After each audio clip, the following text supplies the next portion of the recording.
All right, let's hit it. Okay, everybody still awake?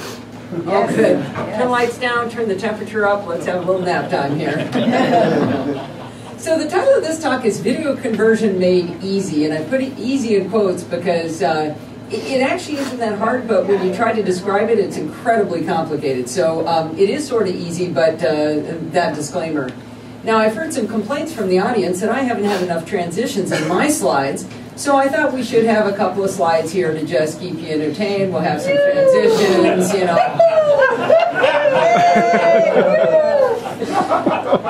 That was pretty much the highlight of the whole thing. So it goes downhill. All right, so what this is about is taking DVDs that you legally own and putting them on your iOS device. That's the plot we're going to try to do here. So you got to take an ethics check first and say, is this legal? And the yes and no, and which country you're in, and that sort of thing. I've written this kind of from a U.S.-centric point of view because we are the center of the universe, and no matter what those people from New Zealand think. So there is you've heard of the evil Digital Millennium Copyright Act, the DMCA. It says it's illegal to create and distribute the software to circumvent copy protection on DVDs. So the software you need in order to rip the DVDs you legally own, it's illegal to create and distribute that software. But people have created and distributed that software. So the question is it illegal to back up your DVDs to other devices? Some judges have ruled that it's not illegal in the United States.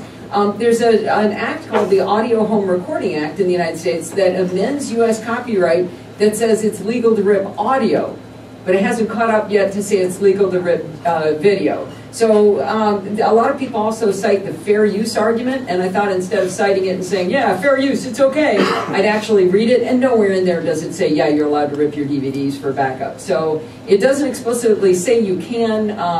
I obviously don't condone ripping of DVDs you don't own, but I'm going to teach you how to do it anyway. And based on the attendance, I'd say maybe people want to do that. So just a little bit of terminology here. I want to walk through the different terms I'm going to use. So ripping is copying the contents of a CD or a DVD to a computer you own. So well, I guess you don't have to own it. You could do it to another one. Anyway, it's ripping is moving the contents.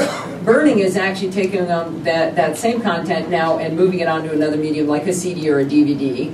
Part of that process, though, is you have to encode, transcode, depending on the terminology, to take that audio or video file and compress it down so that it'll fit back on a DVD or a CD.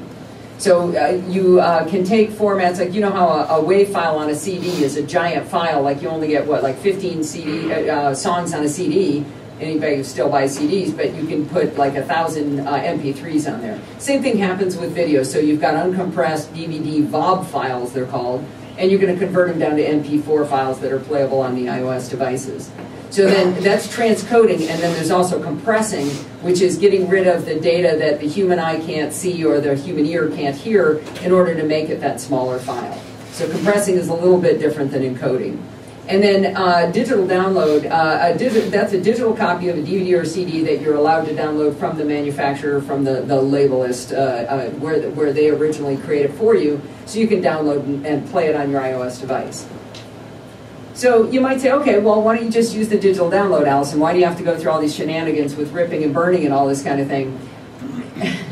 They put so many stinking restrictions on doing this that it just makes my teeth hurt. It just makes me crazy. Like, you can only have one copy, for example. Like, you can only put it on your computer or your iPad. Well, I want to put it both places. I want to be able to take it with me. This is a screenshot of the movie District 9, and this is probably my single biggest pet peeve. We bought this in December of 2011, and you see this very clear text you can read right there? That says redeem copy by 12/20/10, 1 year before I purchased it. And so I kept punching the code in, you know, to get my digital download, and I only bought it, I wanted a digital download, and I kept punching in, it wouldn't work, and I couldn't figure it out. And then I read this, so I wrote to the head of Sony, Sony Entertainment, and I got a letter back from somebody else who said, again, remember the movie is District 9. He writes back and he says, I'm sorry, that's expired. Like what? The bits fell apart. They got old. They got smelly. What happened to the bits? It makes no sense for that to expire, except you guys being snots. There's no other reason. So he says, well, I'm sorry you feel this way. I'd like to offer you one of our other fine movies, and gave me a list of movies. The first of the list was The Smurfs. About District 9. I don't want The Smurfs. And we had about 6 altercations back and forth where I suggested that he was encouraging me to find out about that BitTorrent all my friends have been telling me about, instead of legally purchasing things they... Sorry, getting all upset. Nothing came of that. All right. So I'm going to play a quick audio file here, and hopefully I don't blow your ears out or it's not too quiet. I was at All Things Digital D8, it was called, in June of 2010, and Steve Jobs was one of the speakers, and they had open mic. And this is what I asked Steve Jobs. Let's see. I bought the movie Up on Blu-ray DVD from Disney, and it came with, you're welcome, it came with a digital download. That was great, so I could put it on my portable devices. So I bought my iPad, and I put it on there, and I bought the VGA adapter, and I plugged it into my projector, and because I bought everything, I couldn't play it because high definition copy protection stopped me. Had I ripped it to reverse copy protection, downloaded it from BitTorrent, I would have been able to play it. Can you talk at all about how HDCP is helping the piracy, anti-piracy effort? Oh, it was a popular question. We didn't invent this stuff. But you did deploy it. Well, the problem is the content owners, and in particular Hollywood, doesn't want the same thing to happen to them as they saw happen with Napster to the music industry. So they are desperately grasping at anything they can to try to keep that from happening. Can't blame them. And it's not their business. I mean, they're not in the business of copy protection, they're in the business of content creation. So sometimes they grab the right straws and sometimes they grab the wrong straws. But if we want to host any of their content, if we want to sell any of their content, they are setting some of the rules about what we have to do. And if we don't want to do them, we try to persuade. But if we fail at persuasion, then we have a simple choice. I guess maybe explain the irony to them of their choice in that case. Yes, I understand, and I feel your pain. Thank you.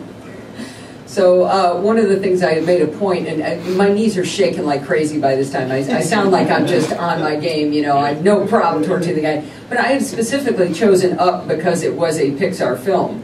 You know, my copy of Juno worked fine, but my copy of Up did not. So anyway, not that it's a pet peeve of mine at all. By the way, HDCP is technology they've built into the DVDs, into the downloadable content that actually recognizes whether or not you've got an HDCP compliant projector. So if I'd had a more modern projector with HDCP built in, I would have been able to play it. It's just like, why are you making it so hard? We just want to buy your stuff and play it, you know?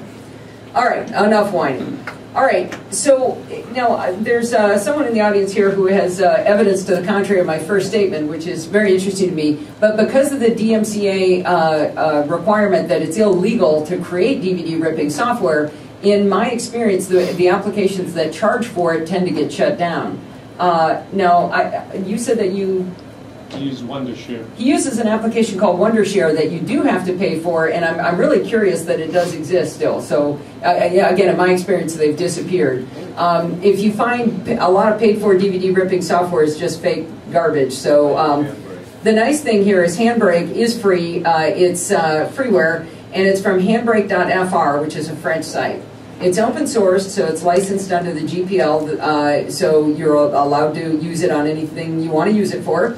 It's cross-platform, Mac, Linux, and Windows. It works up through Mountain Lion, and it actually requires a separate library file to be installed in order to remove the copy protection. So that's how they kind of get around it, is their tool doesn't have the ability to rip the copy protection, but if you install this library, all of a sudden the two together do. So that's how they get around the legal implications. And one advantage of Handbrake is it does take advantage of multi-core machines. So if you got some screaming new 27-inch iMac, you're going to get to see all your cores go crazy and rip at the same time. So that's kind of fun. Steve loves that part. That's his favorite part. So a couple of things to think about before you get started is make sure you have sufficient disk space, because when you pull this in, The DVDs are going to take up several gigabytes. I think, what is a full DVD? 7 gig? Something like that? I think it's Or does it get a lot bigger than that? 4. Okay, I'm seeing 4. 4.7. So capture tools like Handbrake are going to encode and compress the video. So that's going to make it a lot smaller. It's going to convert it to the right format and make it smaller to fit on your iOS device. And that compression can be up to a factor of 5. So your original source when you bring it in is going to be huge, and then you're going to be able to pull it down. The example we used in the demo here, and I'll thank Steve again at the end, but Steve did a lot of the work figuring out the workflow here. So he used Wallace and Gromit, and it's 3 movies in one, and it went from 6 gigabytes down to 1 gig. Now those are fairly short movies, 3 separate movies. So your question might be, what about ripping Blu-ray? Well, after my delightful Smurf alternative suggestion from Sony, we decided, okay, we're going to figure out how to rip it on Blu-ray. Steve Jobs said it was a bag of hurt, and man, was he right. What a nightmare. We never did succeed in doing it. I think the path was still there, but we got so exhausted from trying to do it. First of all, no Mac has a Blu-ray compatible burner installed. You can buy them, but they're still kind of dodgy which ones work and which ones work well with whichever model you have. We do have a Blu-ray burner. We've been able to burn our own home movies to it. But we had to work to try to find the right applications to capture the Blu-ray in the first place. There's no good free tools that we were able to find anyway, so we had to download other applications. The process is really complicated, really time-consuming and expensive. So yeah, just move along from this whole plot, I think. All right, let's figure out how to rip. Now, I'm not going to do a live demo for 2 reasons. 1, because this process does take a very long time, and 2, because I don't have an optical drive in my Mac anymore. So I'm going to have to do it with screenshots. So you're going to load the DVD into your DVD slot, and again, we're going to use Wallace and Gromit. And one of the problems you're going to run into is the DVD is just going to come up on screen and start playing. 7 minutes later, you remember that you were supposed to be actually ripping the DVD because you sat there watching it. So you do have to escape out of the DVD player. So up in the upper left-hand corner of Handbrake, you're going to see a button that says Source, and we're going to start there because you need to tell Handbrake where the DVD is.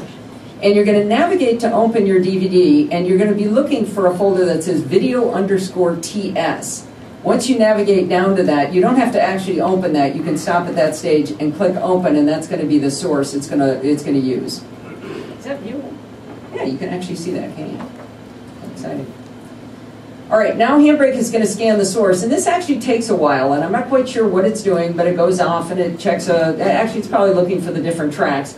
It goes along and it's kind of, I don't know, maybe 2 or 3 minutes, that kind of time to check the whole DVD out, depending on the complexity of the DVD.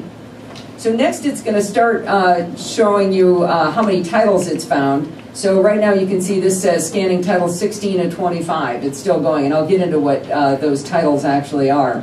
So this is going to just kind of plod along, scanning and scanning and scanning, and you're going to go take a nap and then come back and it'll be ready. So when the scanning is done, Handbrake's going to show the duration of each of the chapters or titles in the movie. So you can see right there, I don't have my glasses on, what's it say, 22 minutes and some number of seconds. And this is actually just the first chapter in this DVD. Now we chose Wallace and Gromit because it's a more complicated one. If you just have a single movie, it won't be as complicated as what we're showing here. So DVDs often have a lot of different titles in them. Your main feature is going to be a title, but you're also going to have alternate endings, director's cut, director's commentary, trailers, things from the cutting room floor. Even the menus themselves in a DVD are considered titles. So you're going to have a whole lot of stuff to fuss through to try to figure out which is the thing you actually want to save. So we're going to have to decipher which one we want to move to our iOS device. In Wallace and Gromit, there are 3 main features plus a whole bunch of other glop. Now, we used very clever deduction. We decided that the longest ones were the main features, which turns out to be true. So it's actually pretty easy. So 22 minutes, 28 minutes, and 29 minutes. And titles, if you haven't seen these movies, they're hilarious, by the way. Titles 4 to 25 are all the DVD menus and bonus materials that came along with the DVD. So you get a lot of extra glop that you may or may not want. So which one do you actually want to rip? If you're like me, you want to make the smallest dent into your space on your iPad or your iPhone as you possibly can. So I just grab the main feature and I hit play and I'm done. But if you're crazy movie nut, maybe you want all those features and you want to bring it all over, so you might want to do that. But the nice thing is with Handbrake, you can choose. So in this example, again, this is a more complicated than normal example, we're actually going to queue up the ripping of each of these chapters. So if you just have one movie and you only care about the main feature, you don't actually have to go into to queue it up. But because we're doing this more complicated DVD, we're going to actually queue it up. So Handbrake will auto-create a name for the output video file that's named based on the name of the DVD. But since we have 3 separate chapters, we don't want to name them all Wallace and Gromit.m4v because then it would be really hard to tell which one was the close shave. So if you're queuing more than one title, change the name of the output file and its destination by selecting the Browse button over on the right over there. So the first feature was the wrong trousers. We're renaming it and going to slap it on the desktop. And in this case, like I said, we want to rip all 3 of these features together. So we're going to go have a cocktail while our Mac gets to work. So after we name the file, we click in the upper right-hand corner, upper left-hand corner, Add to Queue. And then as we choose each source, each chapter with that pull down, we're pulling down one at a time. Then we keep saying Add to Queue, Add to Queue, Add to Queue, and changing the name. So this is where we've added all the names. We've added it to Queue, and then we click Show Queue to get this screenshot here. Now you want to choose presets, and if anybody tried Handbrake like 2 or 3 years ago, it was a big pain. You had to go in and figure out the dimensions of the device you were ripping to, and it was a real problem. But now, as you can see in the screenshot there, they've just got a little button there. If you hit Toggle Presets, you can just click on iPad, and it's going to do all the heavy lifting for you. You can simply choose that and move along. That's really, really what you want to do. They give you the option of going into the settings, and I'm not sure it's still there. I remember the first time I tried to change the settings, it said, "Are you really sure you want to do this? Have you got a lot of time on your hands?" And I was sure I needed to micromanage this because I knew better. I was going to set that encode rate and that the frame rate and the keyframes and all that. I just made garbage. It was just a mess. So you really don't want to mess with that. You want to just click on the presets and go home happy. It's my understanding that Handbrake has come up with a Retina quality iPad choice, but you seem to only get iPad. You don't get a choice for iPad 2. Let's see. Raleigh is saying that he heard that there was an iPad high-res one. Yeah. You can take a look at the ones I've put on my iPad. I've got a 3rd generation iPad, and they look pretty stinking good to me on the 3rd gen. So it's possible that one is the high-res one, which would mean you're making them too big if you've got an iPad 2 or 1, right? Yes. I wonder whether normal and high profile might mean something. I'm not sure. All right. So now you can let it rip, and the first thing it's going to do is it's going to scan again. Now sometimes it seemed to take, with this particular DVD, it seemed to take a long time. I practiced it again with the second one, and it didn't take a long time. So I'm not quite sure whether it's going to take a long time or not. Down at the bottom, it's going to give you your progress, which is really nice because you can see it's at 12.18%, and it gives you the frames per second it's doing it, and gives you an ETA, so you can tell how long you're going to have to sit there.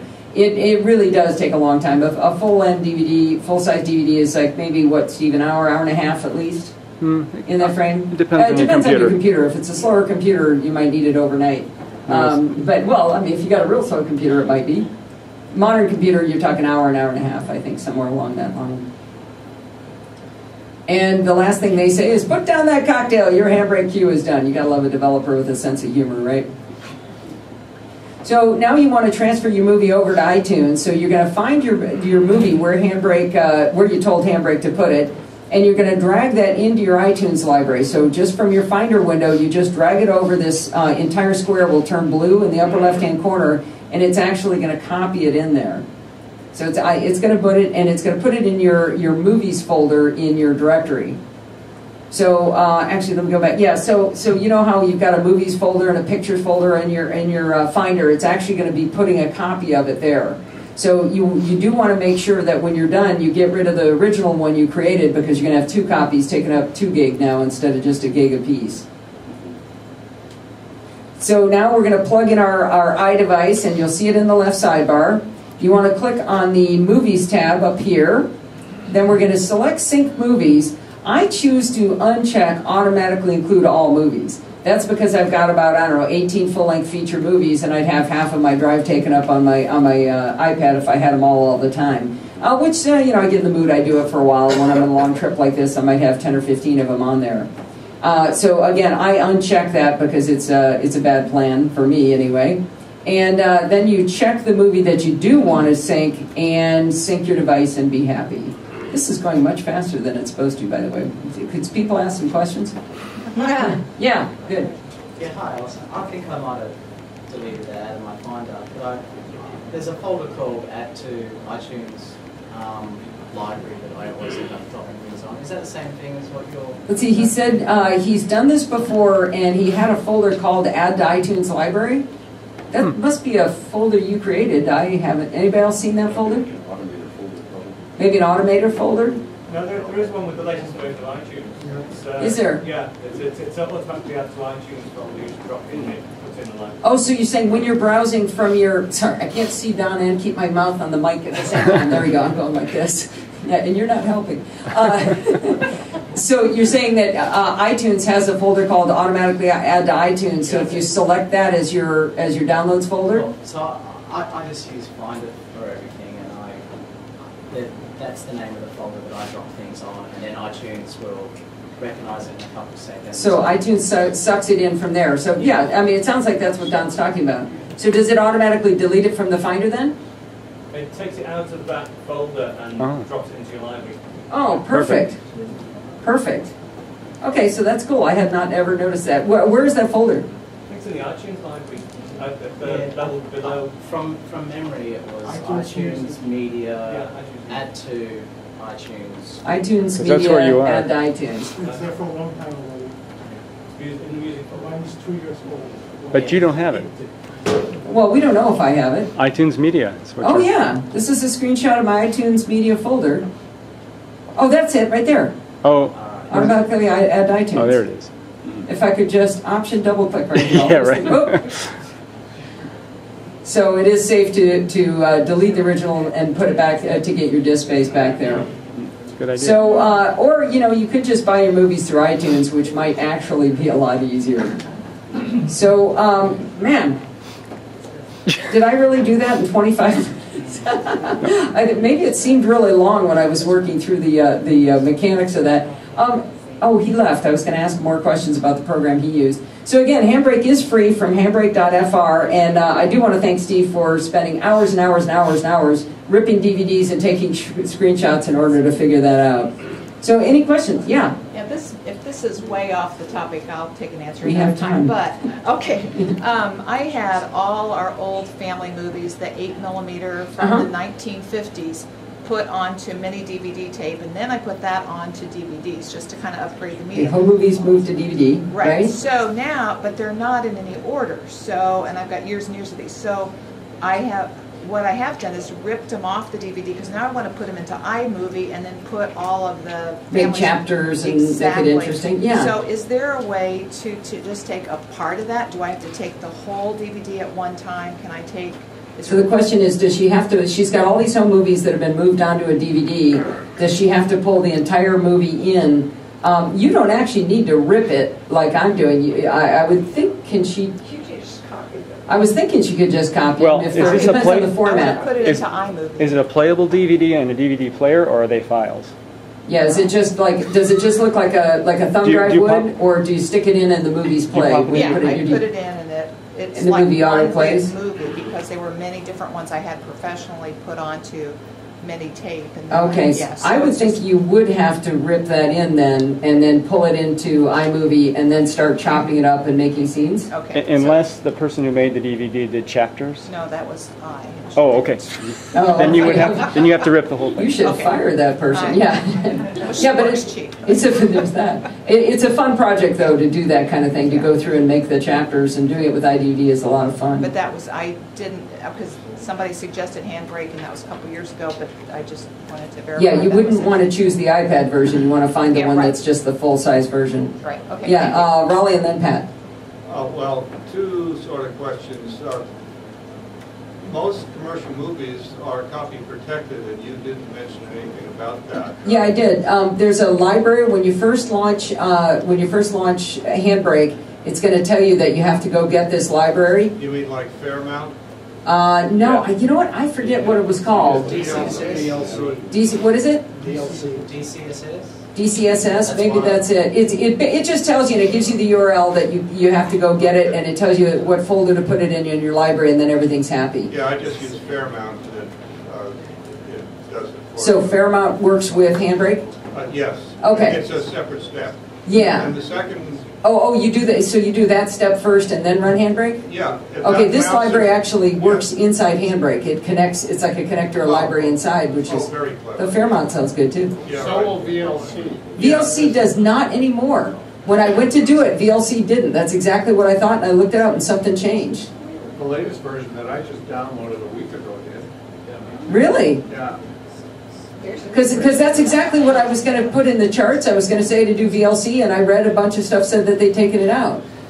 Maybe they skimmed around the law to the other side and right before we left or something. Oh, good. VLC would make your life easier if you just install VLC, and then VLC and Handbrake talk to each other, and you don't have to do any messing around dropping files into libraries. That would be a cleaner way to do it.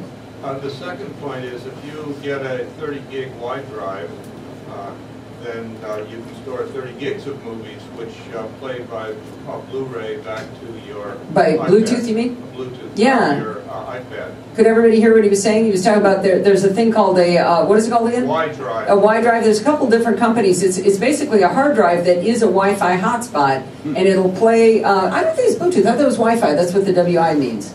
No? Oh, yeah, okay. Anyway, so it does it wirelessly over to your iPad, so you can actually carry a whole bunch of movies with you, so you don't have to fill up your Yeah, it drive. was 30 gigs for $30. Wait, 30 gigs for $30? Yeah, I think so. Wow, the ones I looked at were expensive. I saw some but of this them. was a deal. Oh, that was a deal, so it's Yeah. really 900. Oh, no. It's called Y drive. Yeah, Y WI. drive. WI-D-R-I-V. WI-drive. Cool, thanks, Raleigh. Yeah. Pat. Comment on ripping your DVDs and putting them back on DVD. Don't bother. Rip them, get your things in, leave them as files. DVDs that I made less than 10 years ago are no longer working. So if you have DVDs, family movies, go back and rip them while you still can. Yeah, Pat's cautioning that DVDs don't actually last forever, but I figured out a way around that too. So Steve took all of our home movies that were on VHS-C tapes. Then he made these beautiful DVDs with scene selections and music, and they're all wonderful. And then my cohort, Bart, says, yeah, you know, those are decaying. And I was like, what? So what we did was we then ripped those in their exact form. We ripped ISO images of those back to our Mac Mini, and then we can play them from the Mac Mini. So these files have gone through 28 conversions. But that making these ISO images of it did not re-encode and degrade the quality of it. So I would actually create the DVDs, but you can create DVD images, not necessarily create the DVDs themselves, and the DVD images can be played. And somebody help me, you'll know the answer. What's the open source media player that you can use on the Mac and Windows Linux? PLC. No, it's what? Plex. No, not Plex. You're getting close though. Ah, shoot. MPlayer X? MPlayer X, that might be it. It's a beautiful, I'll come up with it. It's a beautiful, beautiful interface that the one thing that would actually look into the DVDs and play them just like DVDs, not make us drill down through the VOB file nonsense. It might be MPlayer X, that's sounding right. I'll check and see if I have it on my Mac in a minute, but it's a way of now we can go in and have the full DVD experience, but we're not having our DVDs degrade. But we still have DVD copies in the safe deposit box, and a bunch of them were hard to rip, by the way. You had a question?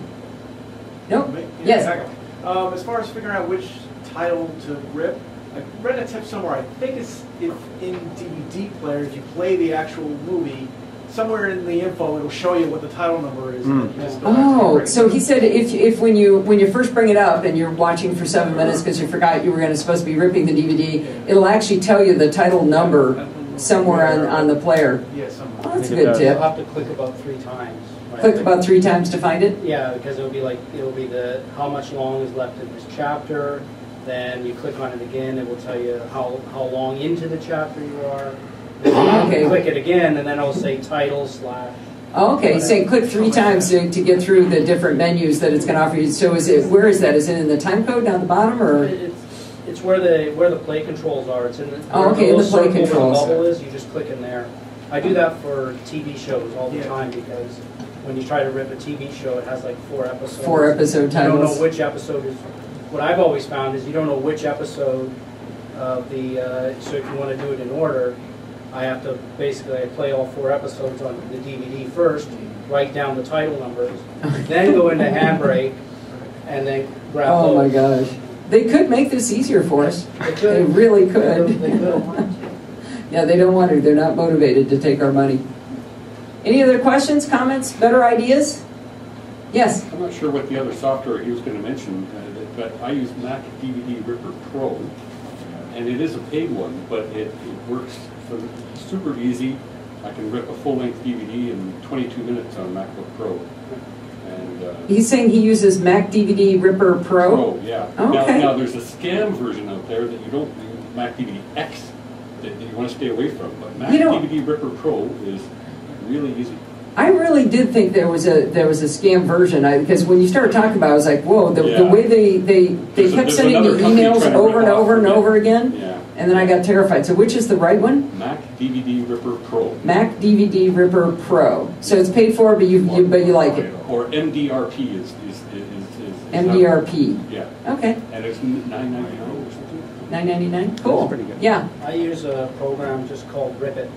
Ribbit. You know, I remember Ribbit from a long time ago, but I didn't know it was still around. It is. The other reason why I like it is because what I do for TV shows, because they're on multiple discs, I will rip the first disc. It will create a disc image. Then I put that disc image. I'll open that in Handbrake and start encoding it. And while it's encoding, I'll put the next disc of the TV show in and have Ribbit start making a new disc image so I can keep ahead of myself. Because it takes a long time for Handbrake. So you can keep working on the next one while it's... Oh, well, that's Handbrake, cool. Handbrake reading the optical... Handbrake is slow because it's really reading the slow optical pulling media. in. It's not a slow machine. It's slow pulling it off the optical. So Ribbit is faster at pulling the at reading the optical? Yeah, because the only thing it's doing is it's pulling out the copy protection and placing a disk image on the machine. Okay. And then I just have Handbrake and start encoding that. And while it's encoding, I put the next disk in and have Ribbit make that disk image. Nice. And I can usually get ahead of myself that way. And it's basically get a workflow piling through. Yeah, basically. Oh, cool. Because if you're doing like for instance, I did the series West Wing, and it's you did the whole series X Wing. Yeah, 7 discs or 7 boxes. Oh so, wow, 7 DVDs and you're able to rip through? About 4 or 5 DVDs in each box. So you know. Nice, cool. So this is the software. It's XBMC, and this is open source, and it runs on the Mac, Windows, Linux. This is the most un-open source looking thing I've ever seen in my life. I mean, I think it's just beautiful. We're going to try one scary thing. Let's see if I can find a... So this is just my movies folder. These are goofy little home movies. But okay, well you can just get the idea. And yes, this got pulled down from YouTube when I put it up. This is how hard it is to take Christmas photos at our house. I don't even know who that guy is. Anyway, I don't think I have any images, any disk images to play. I was just looking to see if I can go up. No. Anyway, with this one, I could with XBMC, I was able to simply navigate to that disk image, and it just plays it just like the DVD, the scene selections, the music, and everything. And like I said, it doesn't look like it's at all open sourcey. I thought it was really pretty, and it's free. XBMC. All right, hey, good job. You guys managed to get me almost to the end of time. Any other questions and comments? All right, thank you very much.